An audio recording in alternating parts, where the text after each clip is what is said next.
You're listening to a special 2022 midterm elections episode of KUNC's Colorado Edition. Welcome back. I'm State House reporter Lucas Brady Woods. It's Friday, October 28th. Voting is underway here in Colorado. Ballots are due on Election Day by 7 p.m. As a reminder, Election Day is November 8th, which is less than 2 weeks away. Over the last few weeks on Colorado Edition, we've heard from the candidates running for U.S. Senate and for the governor's office. On today's episode, we'll be covering the race for Colorado Attorney General. Democrat Phil Weisner is campaigning for re-election against Republican challenger John Kellner. But first, we're diving into one of the 11 ballot measures facing voters, Proposition FF. If approved, Proposition FF would raise the money needed to provide free school lunches at all public schools in Colorado. I looked into the proposition's potential impacts and found it could have ripple effects beyond school cafeterias. Lupita Cardosa has 7 kids in the Boulder Valley School District, ranging from elementary school all the way up to high school. For her, providing regular healthy meals for each of them is a major priority. I think of it as a student right, and as their parents, we have to take care of the students. School is our children's second home. But making sure that happens can be a challenge, especially at school. During the pandemic, schools offered free lunches, but that program stopped at the beginning of this year. Now, families have to pay for meals once again. Some can qualify for free or reduced price lunches depending on their income level. Cardosa's family qualifies, for example. But stigma sometimes gets in their way of taking advantage of it. My daughter receives free lunch, but she's afraid to get lunch because she thinks her friends will laugh. Cardosa says that means her daughter comes home hungry some days. Imagine the consequences when a kid doesn't eat at school. I believe food is for everyone. Kids shouldn't be suffering over food. Eliminating stigma and burdens over food insecurity are behind her support of Proposition FF, which is on the ballot in the upcoming midterm election. Prop FF would create new funding for school lunches by adding a tax on Coloradans who make over $300,000 per year. If it passes, it would provide free lunches at all public schools across the state. There's also urgency behind the ballot measure because food insecurity spiked during the pandemic. The group Hunger Free Colorado found that 2 out of 5 kids in Colorado are now food insecure. Ashley Wieland is the group's public policy director. And it's not just hunger, but it's food insecurity that you can't afford healthy food. You can't afford food that's nourishing for your body. You have to, cut corners, go junk food, whatever, to survive. She says the existing free and reduced price lunch program isn't working. Only 40% of kids who qualify actually participate in it, largely because of stigma.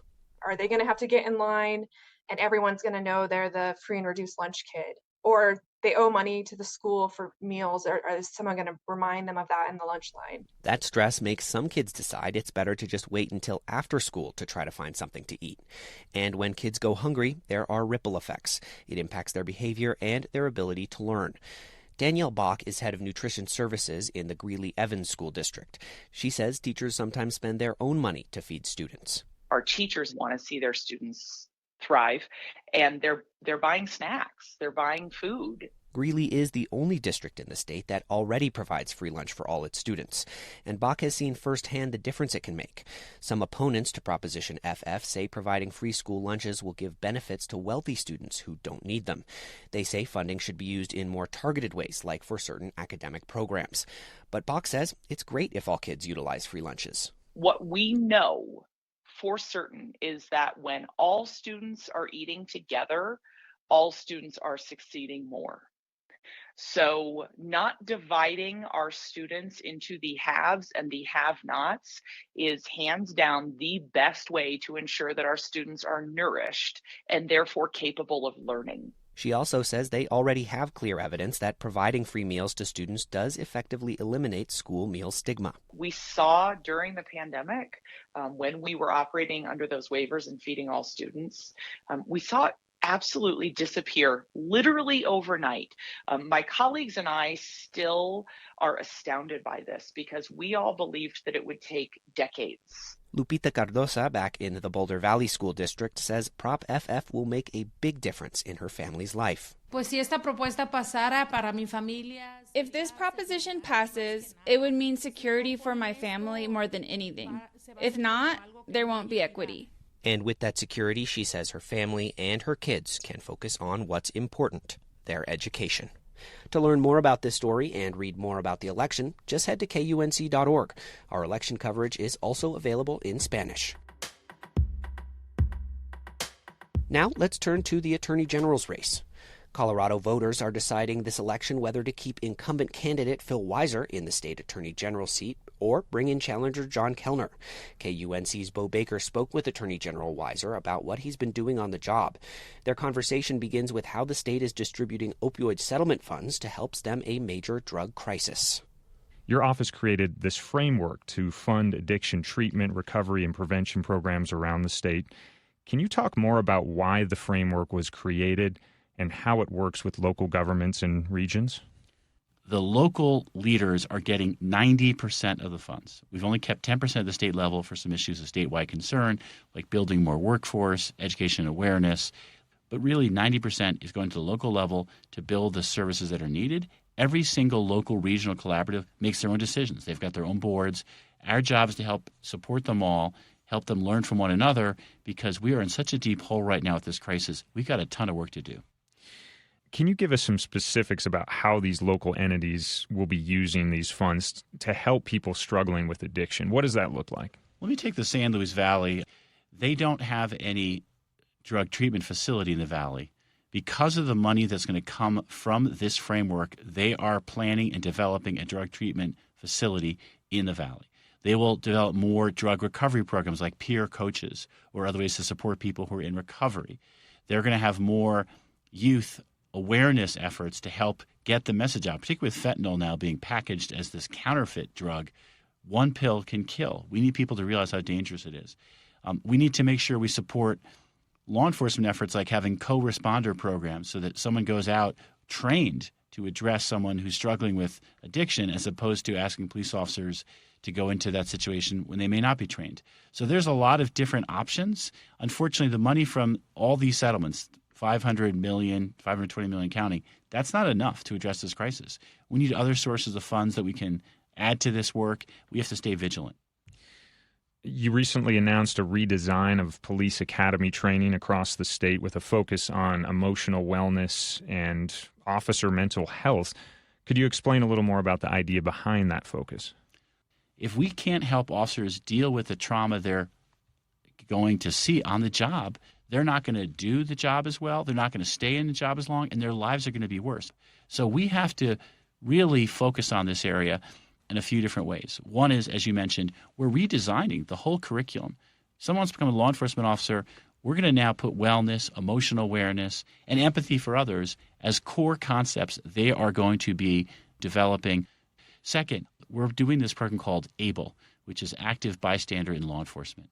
This is to make sure that people are supporting one another, checking in. Are you okay? Was that a tough scene? Do you want to sit this next one out? Or, hey, you're getting a little bit over escalated in the situation. Maybe you need to step aside for a minute.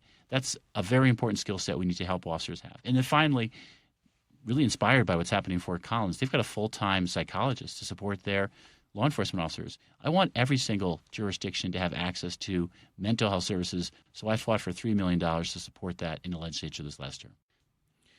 Per and polyfluoroalkyl substances are used in countless consumer products. Environmental advocates have been raising the alarm over how these chemicals are contaminating water sources. Are you concerned about PFAS in Colorado's drinking water? Yes, that's why I'm suing the manufacturers. The scary thing is we don't know fully all the public health harms. We know some.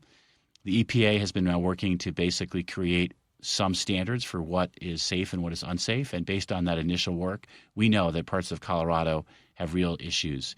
It gets into water supply, and unlike some other chemicals, it never breaks down. It's so-called forever chemicals. So the PFAS lawsuits are to bring back money to address the harm. That's a core job of the Attorney General, to protect the people of Colorado, take on wrongdoers, and to remedy wrongdoing.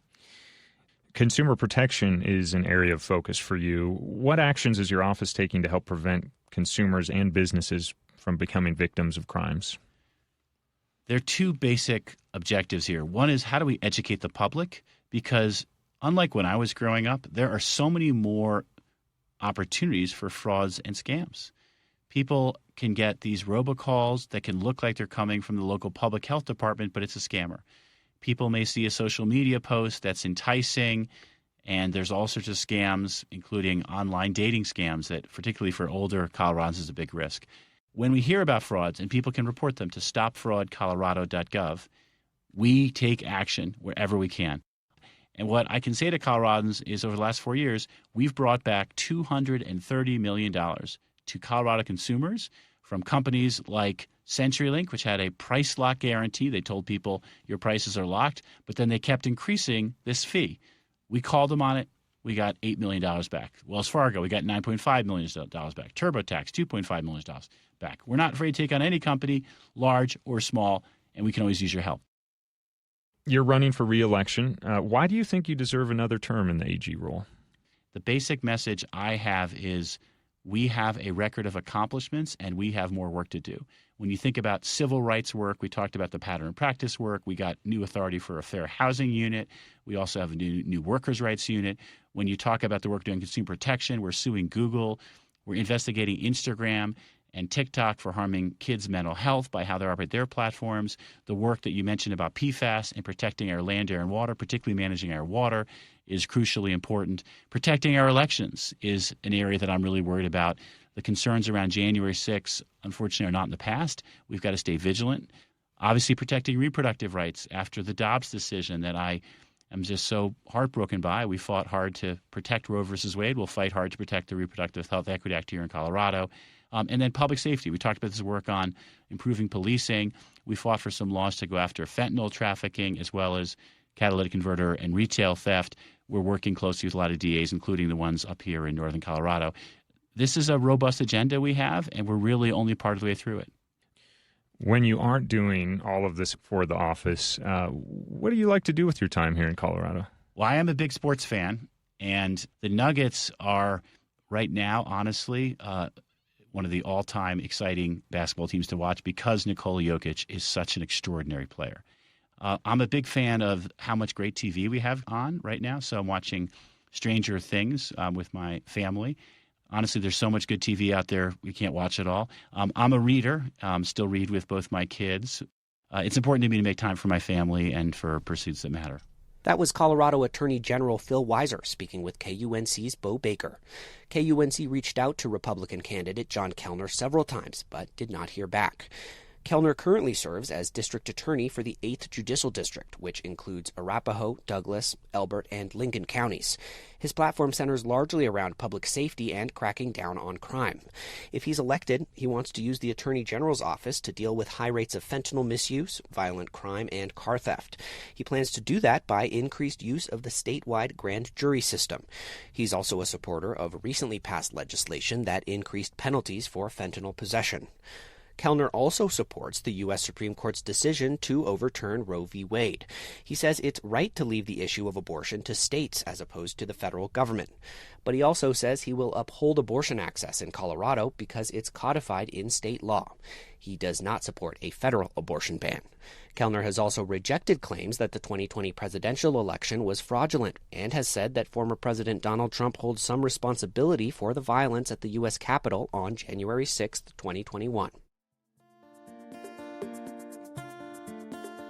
That's all for today on Colorado Edition. Thanks for listening to a special 2022 midterm elections episode. Join us for another special episode next week, hosted by my colleague Scott Franz. You don't want to miss that one. Make sure to subscribe to the Colorado Edition podcast on your favorite podcast app. Our theme music is composed by Colorado musicians Brianna Harris and Johnny Burrows. Other music in the show is by Blue Dot Sessions. I'm Lucas Brady Woods. Have a great weekend.